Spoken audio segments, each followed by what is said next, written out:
This is another in our series of the GLC at Lunch. I'm David Blight, the director of the Gilder Lehrman Center for the Study of Slavery and Abolition. My colleague, Associate Director Michelle Zaks, is also on, but she's putting her usual weekly announcements into the chat about future talks and future events. It's a great thrill today to welcome Michael Tuck. And I also first want to thank Hira Jaffrey of the Macmillan Center, who is coordinating the Zoom today and chose today's music, which was especially nice. It is a piece called Sheguara Rickshaw Diaries by Loki Terra. Thank you, Hira. That was cool. Now, I also want to say the Zoom room is filling up, but there's still a few chairs left in the back. So join us if you can. Great pleasure to welcome Michael Tuck. He's here with us this full semester. He is the preeminent scholar of the Gambia Basin of West Africa. He teaches African history and the Atlantic world and slavery and the slave trade at Northeastern Illinois, which is in Chicago. He does PhD at Northwestern, which has long been known to have a great African history program. He's also written about East Africa, particularly about the medical history of East Africa, including diseases like syphilis and all the way up to the AIDS epidemic. So he's worn many hats. He has a book already finished and submitted, could be out anytime, called The Castle Slaves of the Gambia River, a Creole Community in the 18th Century Atlantic World. And he's now working on a book on African resistance to the slave trade along the Gambia River Basin. And that is what we're going to hear about today, indeed. Michael, without further ado, we're gonna hear about a unique form, apparently, of resistance to the slave trade in West African societies that has a good deal to do with certain cultural and social mores and rules in that region that enabled a certain degree of resistance. A question, as Michael knows better than most, that has always been so fascinating about the African slave trade. Where were there resistances that worked, where not? Why did sometimes it work, why not? A long subject in this more than half century of scholarship on the Atlantic slave trade. So, Michael, the Atlantic slave trade and the cycle of resistance along the Gambia River in the 18th century. Welcome. It's great having you here, Michael, and I'll turn it over to you. Great. Thank you very much, David. Let me get the screen share going here. First two notes, just to say, first off, thank you to everyone at the GLC and here at Yale who have made this what has honestly been the best and most fulfilling experience I've had in my academic career.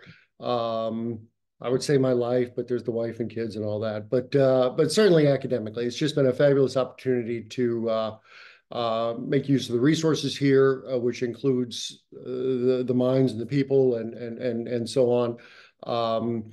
That said, I will say what I'm trying to do in this presentation is distill a book project in 30 minutes or so as I start my timer here. So I certainly welcome questions for anything that's not quite clear or anything you want me to elaborate more on. And I also say I have 2 more months here. So if you notice holes or gaps here or something, I've got a couple more months to work on some things. So I would certainly rather hear it from you now than from readers down the road here. Anyway, okay. So this project starts essentially with an observation. This project starts with an observation made by an Englishman in the 18th century. Someone who was hired to survey England's forts, trading castles, as they were called, along the West African coast. And he visited all of them. And after doing so and spending some years thinking about it, he came to this conclusion that the people along the Gambia River, as you can see in this quote, abhor slavery and will attempt anything, though never so desperate, to obtain their freedom. Saying that his observation was people from this one region will fight against the slave trade harder than any place else. So, okay, one observation, sure, that's fine. But what's interesting too is that was confirmed more recently, 2001, in an article by David Richardson, who found that captives along the Gambia River, who were put on ships, were between 8 and 30 times more likely to revolt on board ship than captives from other coastal locations on the West African coast. Obviously, 8 to 30 times more. That is, really statistically significant. Leading to the pretty obvious question is why this would be, right? What factors led to this high degree of resistance to enslavement and to the slave trade along the Gambia River? And that's what I've started looking at. Spent a few years investigating so far. As David said, there's been some work done on resistance, especially within Africa, but frankly, not very much. There's one book on the subject that's an edited volume that covers a lot of different time periods and so on. That's Sylviane Joff's book, and that was 20 years ago. There have been a few noted articles. Winston McGowan covers across West Africa. Basically, in the McGowan article, is very good and covers a lot of the major topics and incidents and things that I'm going to talk some about. A few more focused things: Bruce Mauser's article about the Sierra Leone coast, and Amy Johnson's more recent article, where she does something that I'm also trying to do, which is link slavery and resistance in Africa to the Americas. And so that's an article that I drew a lot of inspiration from. There's been more work looking, though, specifically at African resistance or revolts or uprisings on slave ships, especially ocean-going slave ships. But again, not a lot. We've got one major book on the topic from Taylor, and then a couple of other works that I'll make reference to. Barrett, Eltis, and Richardson. I'll refer to that as Barrett et al. And then David Richardson's article that I've already quoted from here. But those, once again, 20 years ago. So clearly it's a topic that I think still needs some investigation here, right? Then the other source of information really has been the slave voyages database. And it's something that I make use of in my work. And if you're not familiar with it, this is a database of close to 40,000 now, records of 40,000 or so slave voyages. And you can find it online, slavevoyages.org. And there's certainly people who kind of decry the use of numbers and so on in our investigation of the Atlantic slave trade, but I think it's more than that. I myself am trying to use some of the statistical information, though, to get at what I see as social or cultural points, okay? Now, the database also includes other things, including, I'll tell you, a brief biography of an individual, Ayuba Suleiman Jallo, who was enslaved along the Gambia River, 1731, and actually incorporates a number of things I'll talk about, including resisting his enslavement once he was taken to Maryland, and successfully doing so. He runs away, basically, long story, you can read about it, but eventually gets his freedom and is returned back to the Gambia River area. And just so you want to know, because it's the only one we have, there's a picture of him there from about 1733, a drawing that was done. So there's actually some pretty good sources here and a number of things we can talk about. Now, unlike some of the other work, especially, as I said, Barrett, Richardson, Taylor, who are only looking at revolts on slave ships, I'm trying to look more expansively. I think the first thing we need to do is to look at all types of resistance in this region so we can get a better sense of what's actually going on, okay? So what I look at are, yes, revolts on ocean-going vessels, but also revolts on local vessels along the river here. I'll show you that in just a minute. In addition, there are uprisings on James Island, English headquarters along the river here, and various outstations.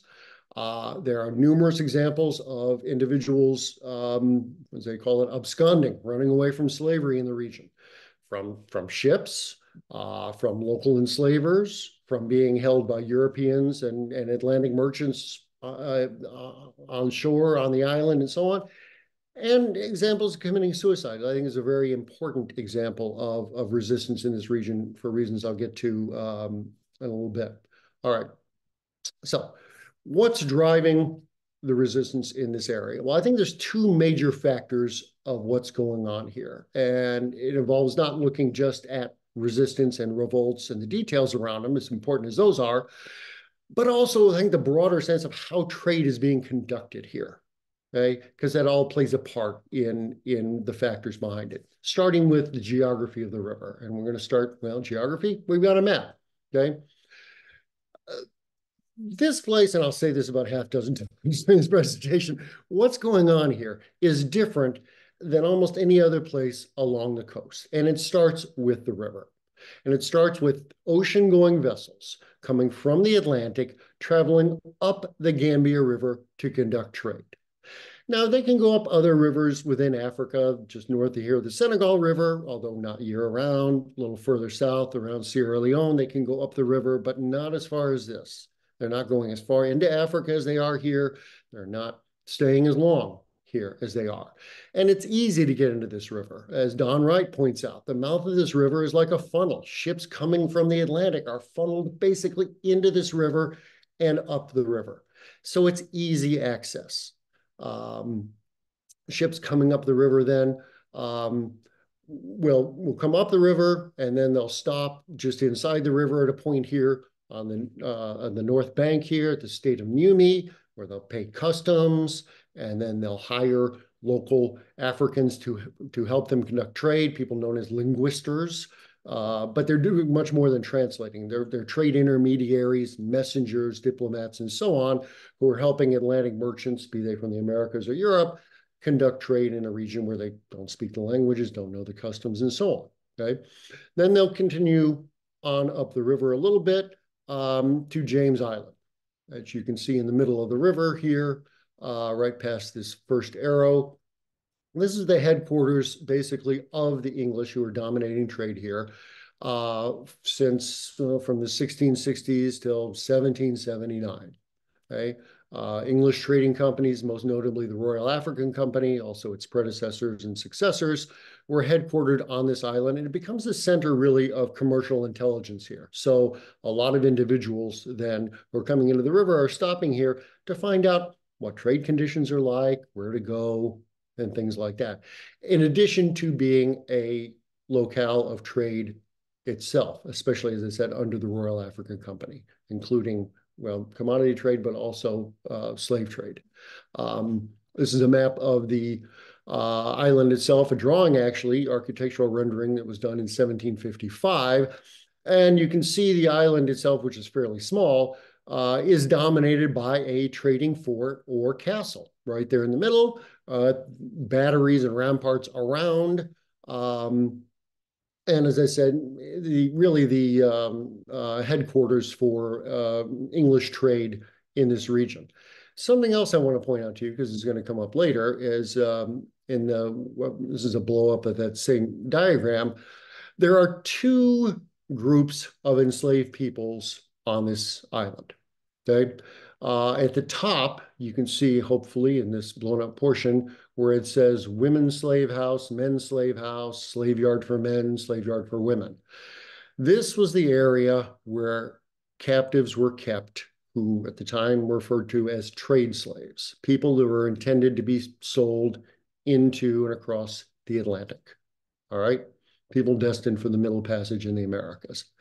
Just below that, then, you see those round African-style houses there where it says huts for the castle slaves, because the other group of enslaved people on this island, people I wrote the completed manuscript about, are the castle slaves.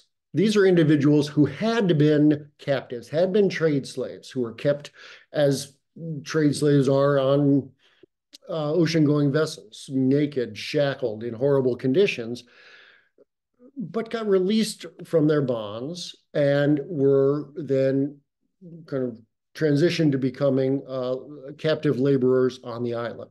And as you can see just in the diagram, with better housing conditions, working conditions, and so on. For these individuals, that was an achievement because it, for the most part, protected them from being shipped into the Atlantic. Okay, so we have two different sets of enslaved peoples for the most part on this island, and that will come up a little bit later. Okay. So structure and operation of slave trading along the Gambia River. Ships travel up the river, stay for a long period of time.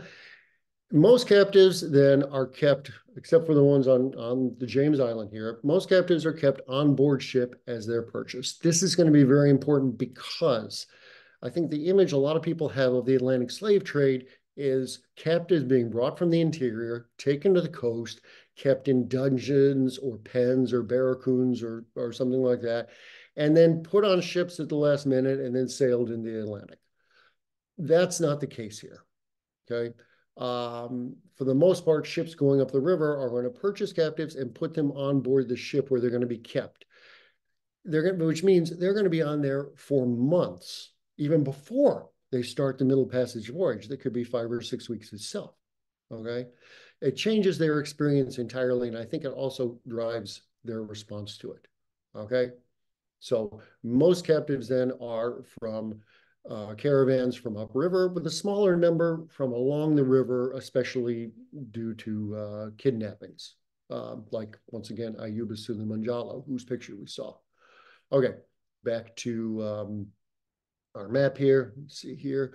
So ships then travel up the river and move up the river and conduct trade at a couple of different points.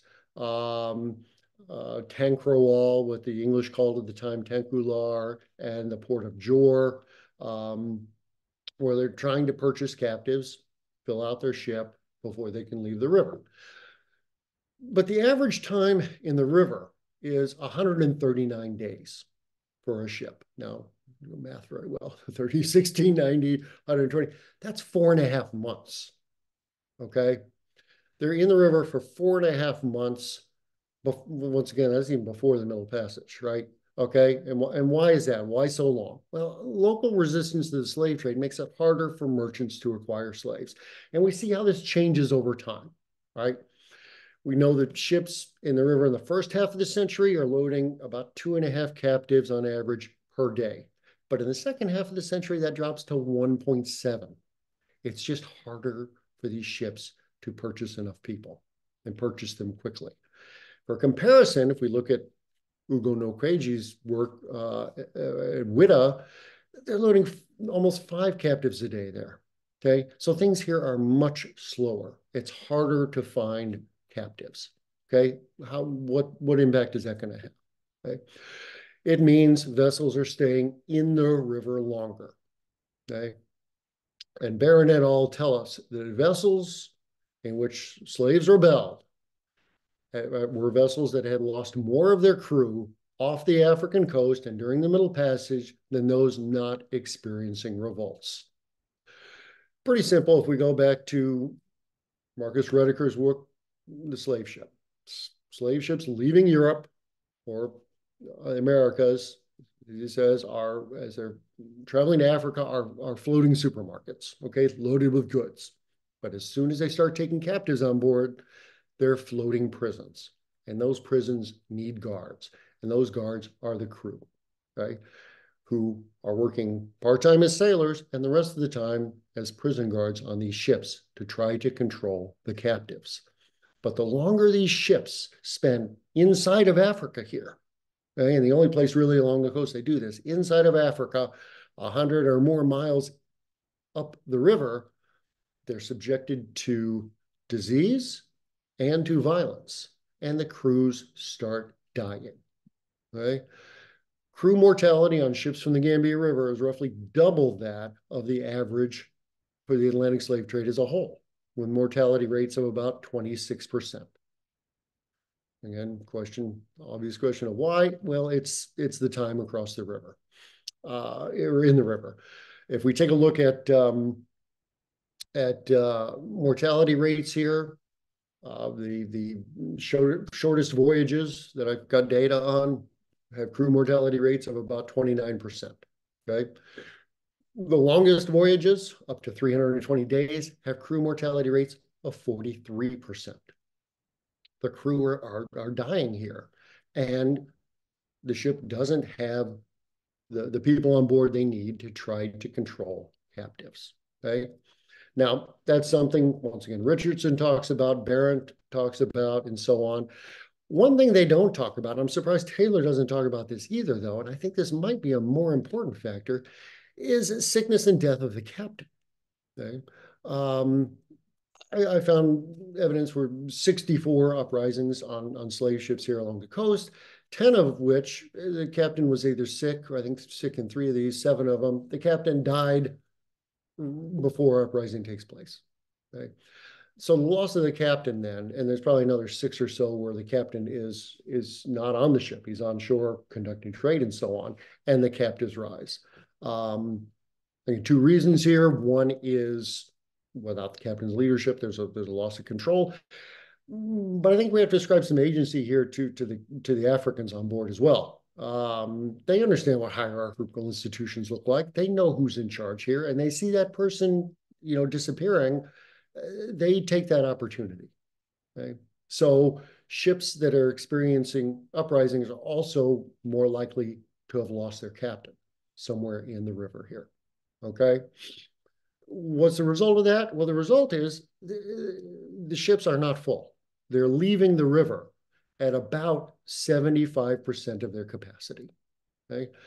Typically, in letters from the ship owner to the captain, he says, I want you to put X number of slaves on board, and we know what that number is, and we know how many they're leaving the river with. And they're leaving somewhere, as I said, on average, about 75% full. Okay? So they just cannot get captives to fill the ships. Okay.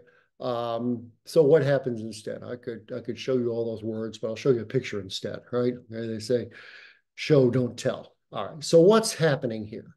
Okay. What's happening here? Let's start over here on the right-hand side. Slave ships travel up the river and experience lengthy stays because they can't buy captives very quickly, which means they have to stay in the river for a long period of time. That leads to the death of the crew and the captains. The captives on board, the African captives, take advantage of these opportunities and plot and carry out uprisings on board the ships. Okay? The captain then, looking around, seeing the crew dying, okay, and Africans plotting against him and probably trying to rise up, in some cases doing so, decides he has to leave the river with the ship less than full. So what does he do instead? Well, he fills up on commodities. Okay? And this is the other piece of the puzzle here, because unlike other places along the West African coast where you had a transition from a commodity trade to the slave trade that becomes the dominant trade along the coast, here you have a robust commodity trade continuing on through the era of the Atlantic slave trade. I estimate about 25% by volume of the exports from this river are commodities, okay? Especially ivory and beeswax. So slave ships then are filling up that spare cargo space with commodities. And they're using, well, normal trade goods to buy those commodities, especially, though, weapons, which puts weapons in the hands of Africans and fuels resistance to the slave trade by those communities, especially along the river. Okay? Okay, so that leads to the second factor here, besides the geography of the river and the impact that has, and that's this commodity trade. So how do we know this is going on? Okay, well, first off, we have evidence, of course. Here's a letter. That's actually a letter I got here at Yale. So thank you, Yale Libraries.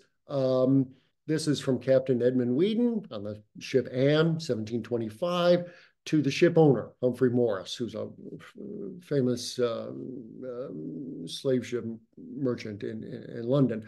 And he's writing from Jamaica, having made the Middle Passage from the Gambia River to Jamaica. And this is the postscript of his letter. I'll show you the other part of the letter later. I got to say, I was really excited to find this letter. It demonstrates every part of what I'm talking about here. And you just don't find sources like that often. Okay. But in the postscript, what do we see here? Well, I'll tell you what we see. If you have a hard time reading it, you see the word teeth. Okay. What does that mean? Well, elephant teeth, which means ivory. Okay. He's filled the ship here with 1,300 pounds of ivory, over 1,500 pounds of beeswax, and gold. Okay. And as the first part of the letter tells you, he couldn't buy enough captives. His crew were dying, so he loads up on commodities. All right. So why is the commodity trade so important? I think various things. It gives Africans an opportunity to acquire imported goods without participating in the slave trade. So either as individuals or as communities, they don't have to take part in the slave trade to get goods. All right. And many of those imported goods are going to be weapons that they can use to defend themselves. Once they do become enslaved, like Ayuba Suleiman Jallo, I think because their enslavement violates local rules of legitimacy, they resist harder, okay? And because they've already had experience with weapons, they have the skills to resist harder. They have the skills to revolt and fight back, all right?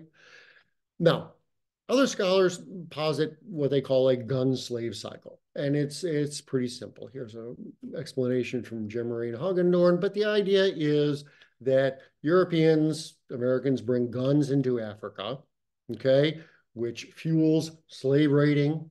And then slaves are sold for more guns, and then you have, well, this gun slave cycle that goes on here, okay? But it's predicated on an assumption here, as you see with the last line of this quote, that the only item in great demand was slaves. Well, that's not true here along the Gambia River because of the commodity trade. And we see that here, the quote from Royal Africa Company with beeswax, 1721, which should be, moving into the height of the slave trade here, but they're all about the commodities, okay? Beeswax is so valuable a commodity here, meaning in London, you cannot send over too much of it, okay? They want more and more commodities. Why is that? Well, they're pretty profitable. And also beeswax and ivory don't fight back, you don't have to guard them, okay? So there's a real turn toward driving for commodities, okay? The other part of the gun slave cycle that I kind of object to here, and I find a problem with, is the presumption that guns are only offensive weapons, right? And here's one of the proponents of that, Joseph and Nickery, arguing that gun imports into West Africa are primarily going into the hands of slave sellers. He says sellers of other commodities, particularly foodstuffs, do not seem to have had any strong demand for firearms. Well, again, that's not the case here. How do we know that? Well, I've analyzed sources. The Royal African Company kept ledgers of all their commodity purchases in the 1720s and 1730s, and I went through and analyzed every one of those purchases I can find evidence for. And it's kind of startling. During the 1720s, 30s, early 18th century, in all their sales of beeswax that I found, for example, 88% of the time, the goods that they gave to purchase wax, 88% of the time it included a gun, gunpowder, or ball and flint. And 66% of the time it included a cutlass. Okay? Weapons that people are using then to defend their communities. How do we know they're not using them to enslave other people? Well, mostly because the areas where wax is coming from is the lower river, and it's not the area where slaves are primarily coming from. Okay, these are defensive weapons. All right. What evidence do we have for Africans using these? Well, we actually have a lot.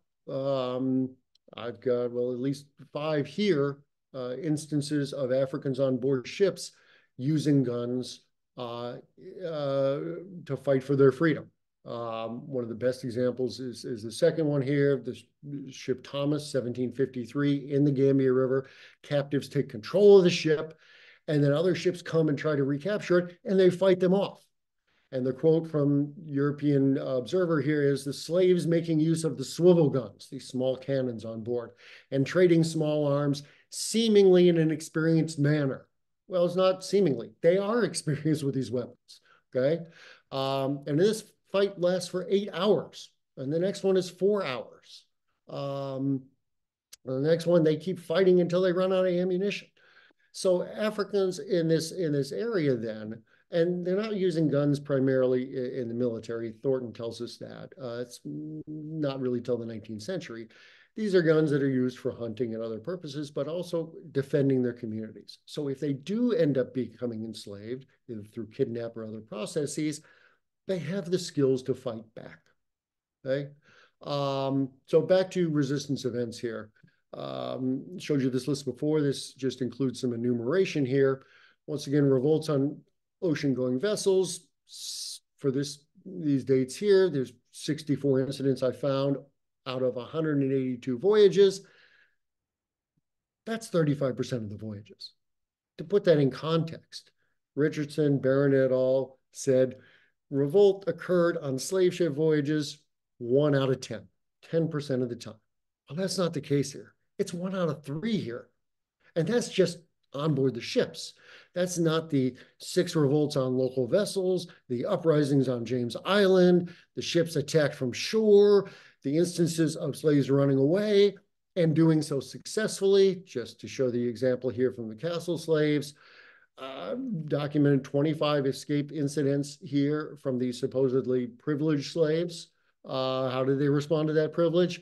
By running away in the dozens. And successfully, at least 60 people running away, 48 of whom do so successfully. Okay. So this resistance is having a real impact in the operation of the Atlantic slave trade in this region. Okay. It reduces the number of captives aboard the ships. We've seen that already. And there's a big paragraph I don't want to read you here, but I've already said that. It actually restructures the trade. Okay, it forces the ships who would have been very happy to come into the mouth of the river and load up on captives, but they can't do that. It forces them up the river and for a long period of time, and subjecting them to the disease and violence of the area. Okay, so successful resistance. Once again, Barron et al. Are saying successful rebellions are quite rare. Here, that's not the case. Now, I will admit that is a matter of definition. They define success as people achieving their freedom. I don't think that's the goal here. The goal of Africans along the Gambia River, rising up, especially on ships or attacking people or so on, is to stop their transport to the Americas. And in that, they are wildly successful. Okay?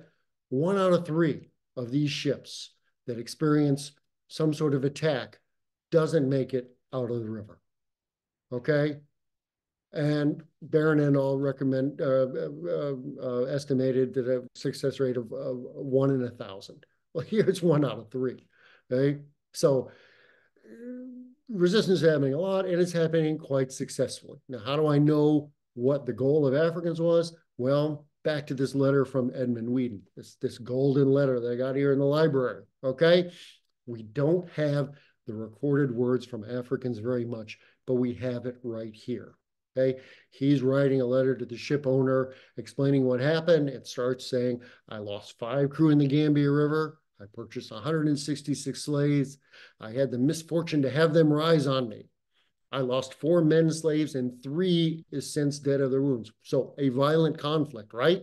Okay, and why does it happen? He says, they told me I should not carry them out of the river and was going to rise again. Okay? Africans don't want to be taken off the continent. And as a matter of fact, they would rather die than be taken off the continent. How do we know that? Because the only other time in the records that I can find, the recorded words of Africans here. This was an uprising on James Island in 1681. Okay? And the Royal African Company agent reports back, I had 105 male slaves on the island. They all took an oath to rebel and drink the blood of the white men. They began the rebellion at 3 o'clock in the afternoon and continued the fight till 7 o'clock. Then I held a parley with them. Their answer was that they had rebelled with a design to die, and die they would.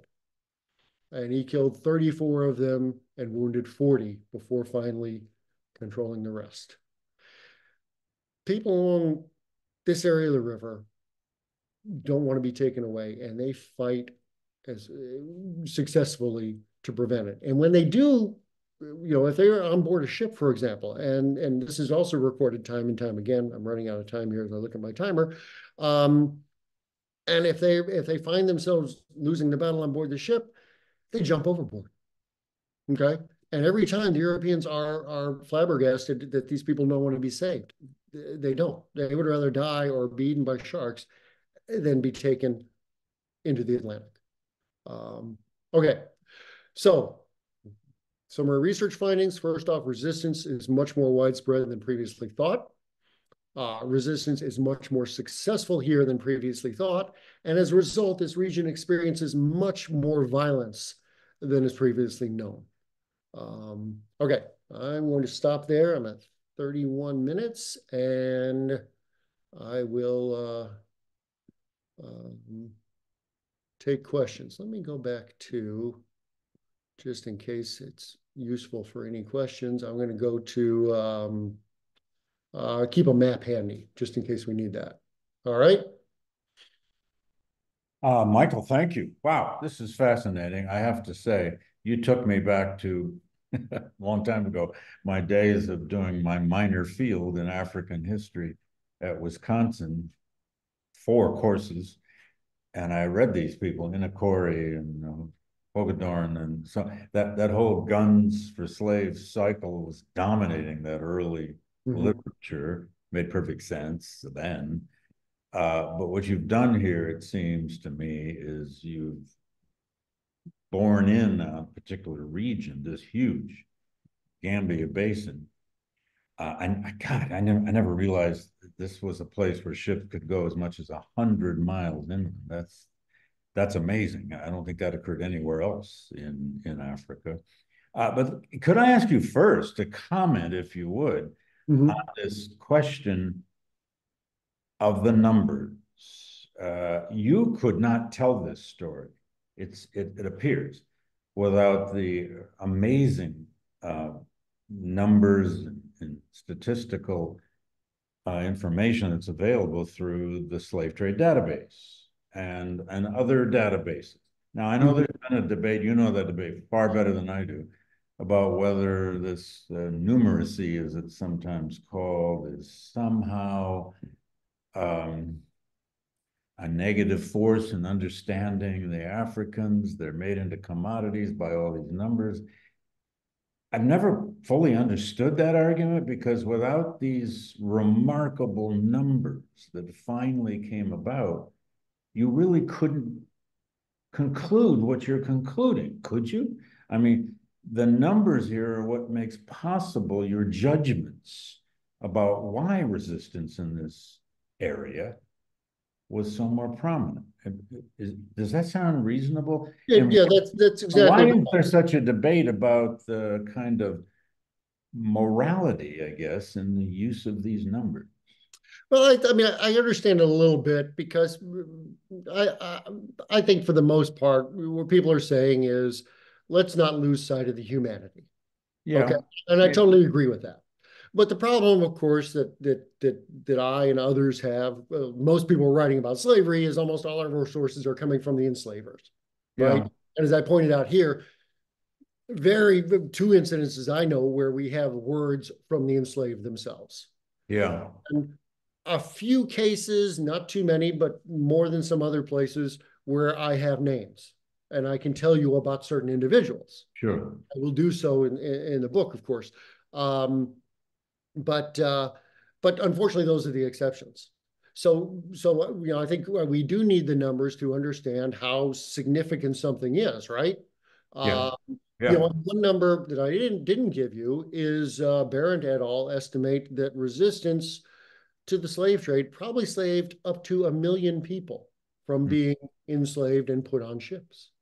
Okay. Yeah. That was Now, David Richardson's biggest finding, that yeah, he right. could he could you know, stipulate from the numbers that there was that level of resistance, Yeah, which is and so itself if a we, remarkable conclusion. yeah, and if we accept that, my estimate is then just for this one area, it was at least 20,000 people who were saved, Yeah, and so to me, what that number tells me is that these people here are, well, essentially to me, are heroic.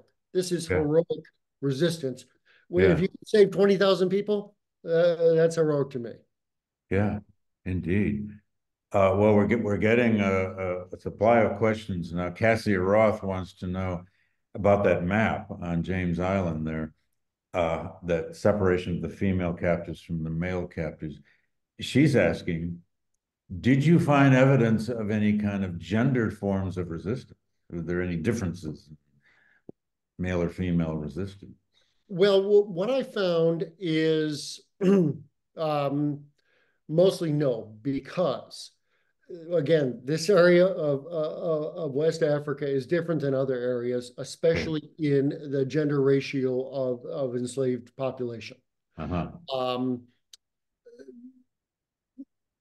Other people have found that slave ships that have a higher percentage of women on board are actually more likely to have revolts. Uh-huh. Okay? Uh-huh. That's not true here. Okay, because these ships are actually have a higher percentage of men and higher percentage of male captives in this area than in other places along the coast. Okay, largely having to do with the fact that most of the captives are coming from the interior, which is also becoming increasingly a Muslim area, Uh-huh. and with Islam allowing for concubinage. The women are being retained in those societies, and it's the men who are being sold, in this case, literally down the river. Uh-huh. Um, Uh-huh. the other resistance of running away, for example, is also predominantly men, because women don't have the same opportunities. Men, for example, among the castle slaves are oftentimes working off the island. When you're being held on an island, you obviously cannot literally run away, right? You're on an island in the middle of the river.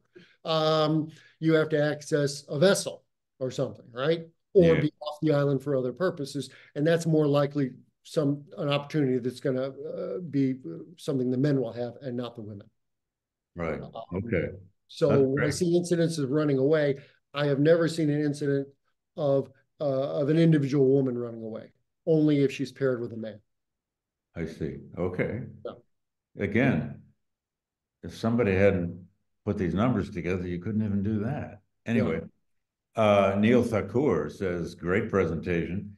Do you have evidence that the challenges these ship captains faced in the Gambia made the slavers eventually just go elsewhere?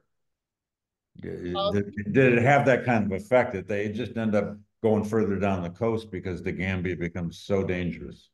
I think so. You see letters from ship owners to the Yeah, captain saying, you know, saying captives in the Gambia River rise up more.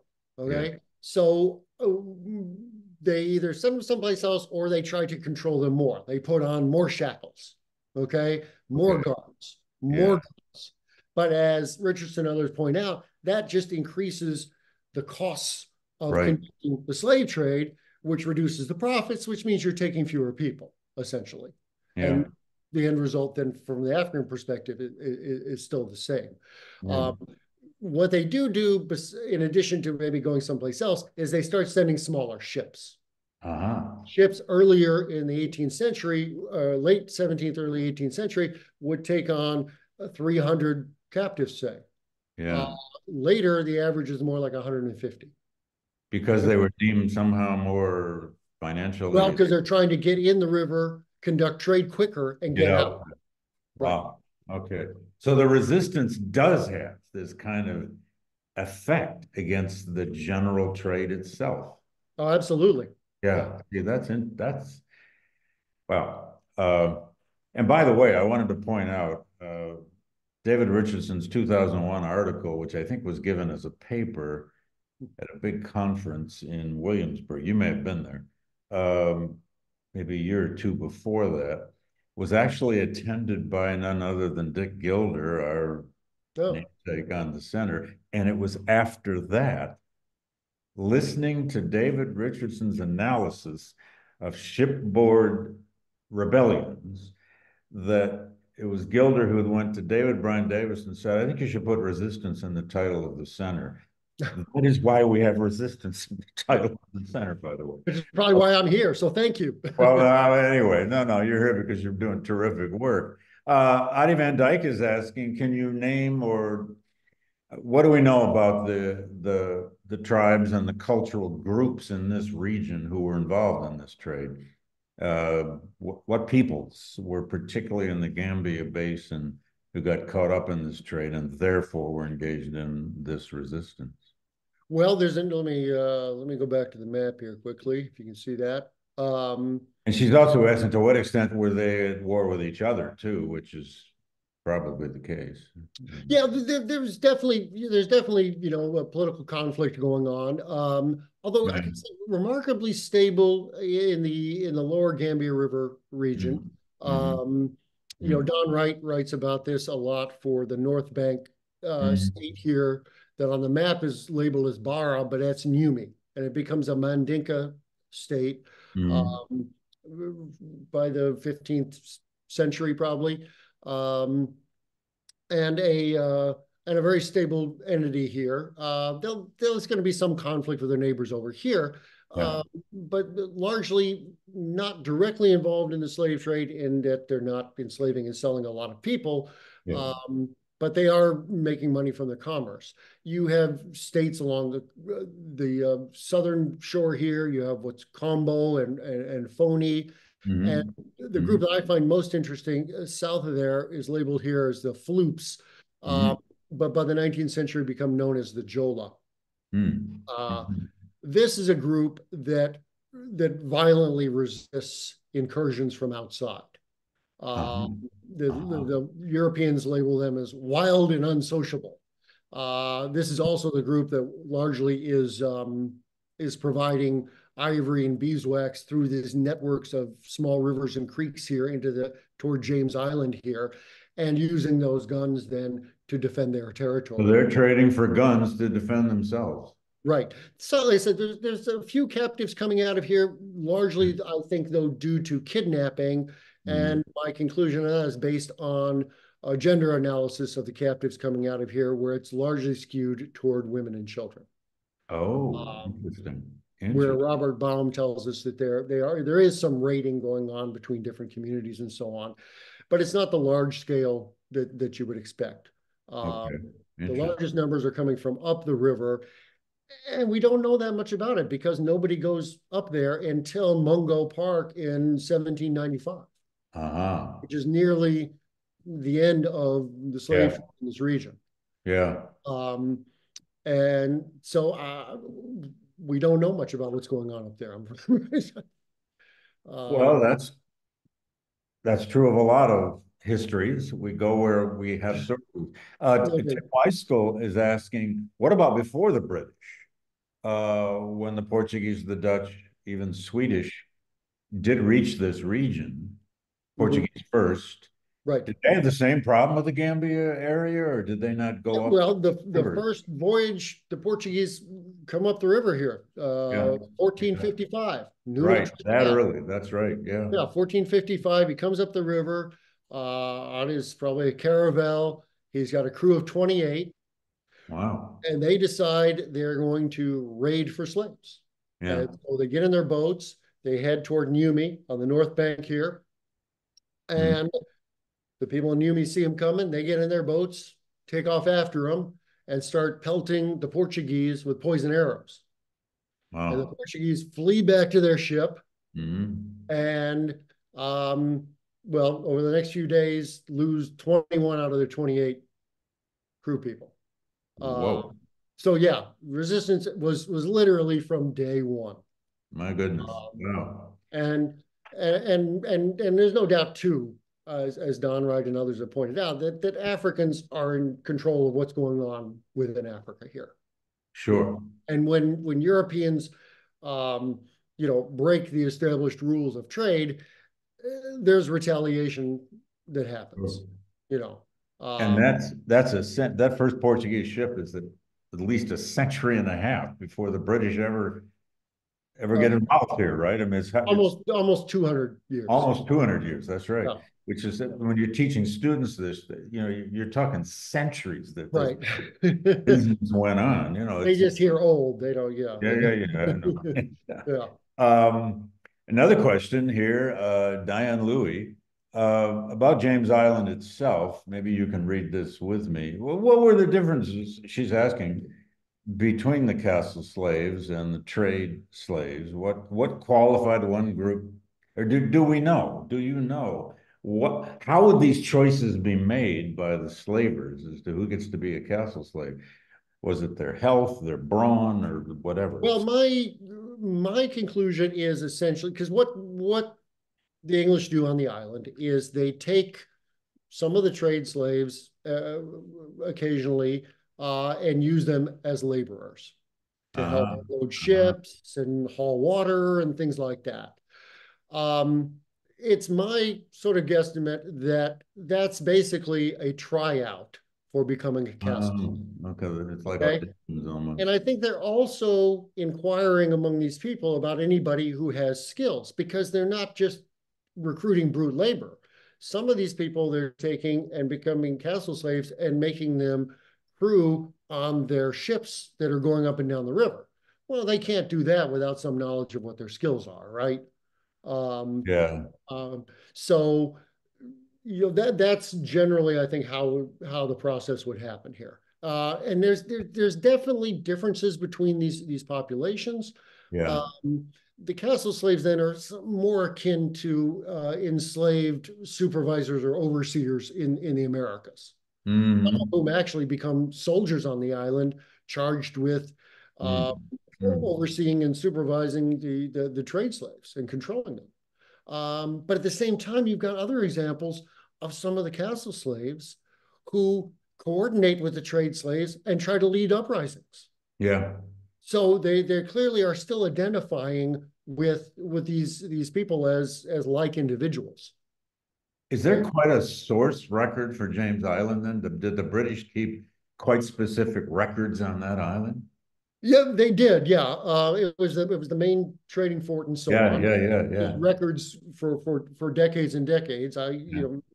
The National Archives. I came out of there with about 20,000 pages of documents. Whoa. Um, not it's never as good as you want, of course, Yeah, uh, yeah. but it's better than almost any place else in West Africa in the 18th century to give us a Wow. view of what's going on. Well, the questions are just flowing in here. Good Well, and Lord. if we don't have time to answer everything, I certainly welcome anybody who We're wants going to to get email to as me. much. We're going to get to as much as we can. Tim Cleveland wants to know about ground nuts. I mean, we're getting down into on the ground here. When the commodities kick in and become so important, uh, in addition to slaving, Mhm. what about the ground nuts? Well, ground nuts, or we Americans typically call peanuts, become Yeah, important in this yeah. region, but not until the 19th century. Oh, okay. Um, Interesting. All right. even into the first 4 decades of the 19th century, the major commodity exported from this area is beeswax. Okay. Ground Interesting. nuts aren't really important till about somewhere in the mid 1840s. Yeah. Okay, Wow. as I said, Don Wright does some interesting work showing how people then use ground nuts in a similar way to access weapons to fight against, in this case, their political elites who are exploiting them. Okay. So it's Yeah. kind of a similar pattern, but 100 years later or so. Natasha Bynum Wanda is asking about the other factories or trading sites along the Gambia. And as she points out, there were many.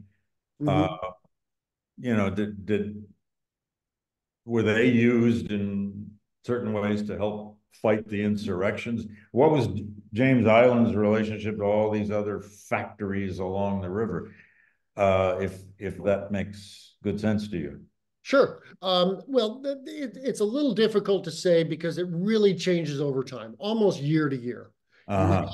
the major headquarters here on James Island, especially for the trading companies, and then they'll establish other outstations or other smaller factories in various places. So they'll have one on the North Shore here, at Yeah. Johor.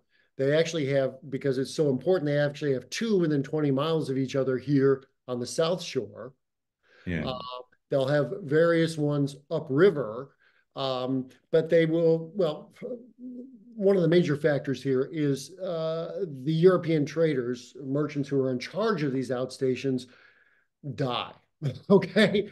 Mm. The mortality rate is 40% in their first year and about 10% a year afterwards. So they'll open these stations, they'll have them for 6 months or a year. The Yeah. guy dies, they got to close it down. Um, so they're continuously sort of popping up, closing down, popping up, closing down. But all other factors include, local disturbances. If there's a war going on someplace where you have a factory, you abandon the factory, move it someplace else. Yeah. It's So like it's almost like small businesses that come and go, isn't it? yeah, it is. And Work out for a while and then they don't and they move it somewhere else. yeah, and then but the problem is we don't have as good records from these outstations as we have Oh, from okay. the island. So you have some letters going back and forth and a few things that I can, mostly numbers and trade accounts. Yeah. But there are a few accounts I can tell, um, of slaves rising up in those places too and running away and so on. Yeah. At the same time, other sources are kind of silent. So, for example, one of the greatest sources we have is Francis Moore, who worked here Mm. 1730 to 1735, went back to England, published his diaries, 5 years along the river, nuts and bolts stuff about what was going on, except about slavery. So, for example, Uh-huh. he was in charge of one of these outstations, and he even draws pictures of it and says, "This, Uh-huh. we know he had captives there, but he doesn't tell. There's nothing in his drawings or anything that says where they were kept, Oh, were treated. wow. Nothing at all. Okay, Yeah. it's just a silence in the sources. So, you know, You're really drawing in the African. As Christopher Brown says, terrific, again, terrific presentation, and that there's a lot of new information in your talk. What he's asking is this. He says Richardson's study found a spike in the number of slave ship revolts um, in the, what is it, the third quarter of the 18th century. So mhm. 1750 and thereafter. Has your research thus far confirmed that trend? And if, in other words, it's a chronological question. You confirm that trend or explain it some other way. The answer is yes or no, as it usually is in Okay. academia. Okay, It's a yes, there good is a historian's spike. answer when. Right. Yes, there is a spike in that quarter century. However, there's also an increase in the number of ships and slave trading in that quarter century.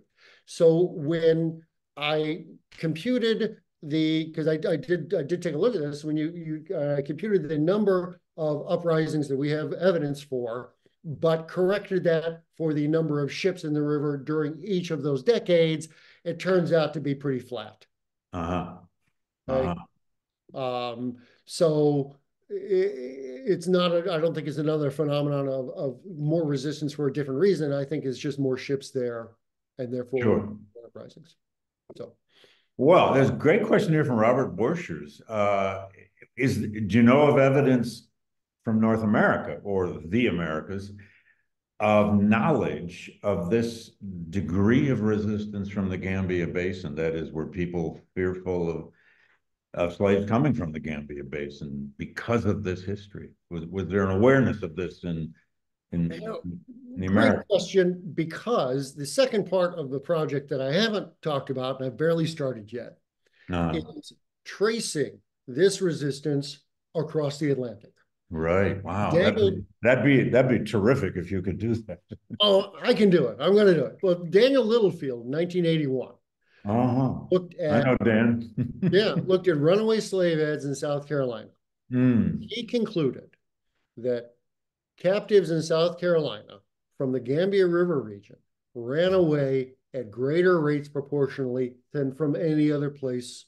And he said that back in the early 80s. Wow. In 1981, right. Wow. Okay.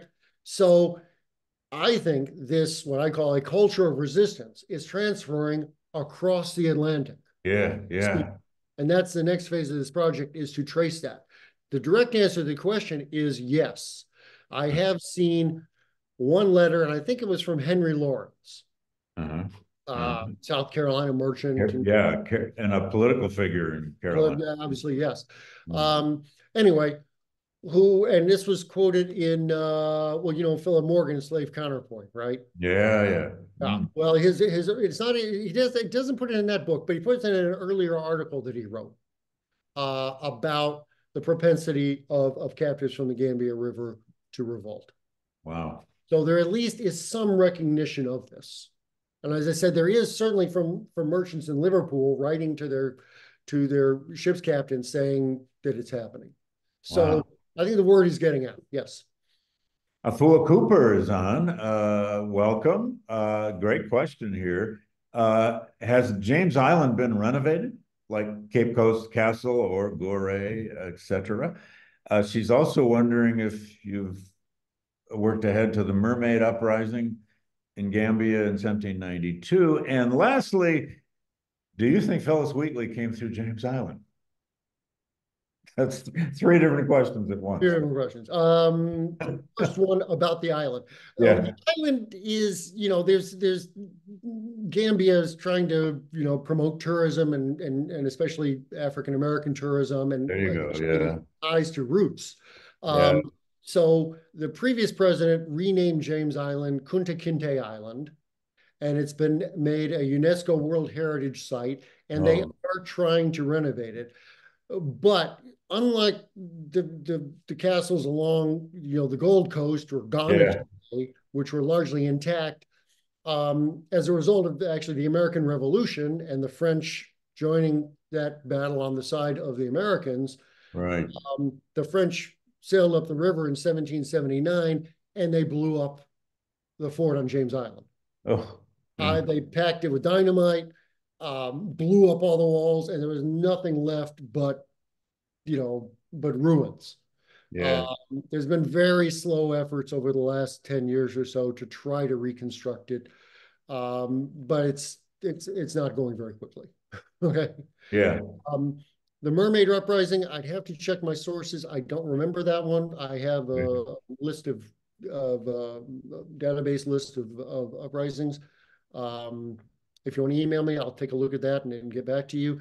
Okay. I don't know about Phyllis Wheatley. I don't know if she came through there either. I can't. I've read 2 recent books on her, but I don't remember if anybody knew. Maybe that's still an unanswered question. I don't know. Must be. I don't know. Like I said, I am trying to trace people from this region to the Americas in various places. I've started it, but it's really mostly the next major part of the project. Okay. From our good friend Lois McMillan, who's a high school teacher in Grants Pass, Oregon, and gets on every week. Lois is wondering about Mungo Park, which I know is a 19th century question, so out of your purview, but nevertheless. 1795, yeah. Yeah. Well, yeah. Did he have the same observations when he traversed the Niger, a very different river and a very different place, that he did when he traversed the Gambia?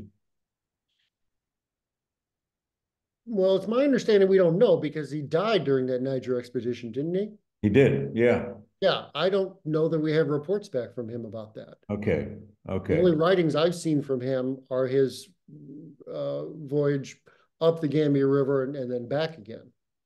Well, if Lois knows any more about that, I can assure you will hear from her, and probably from her students. So that'd be great. It would be. Well, how about 1 or 2 others here? Sandra Jackson Opoku is asking about concubinage. What more you might say about that, particularly concubinage between whom and whom? European males, African women, people of mixed race consorts, et cetera, et cetera. What do we know about that in this region? That was definitely a phenomenon here.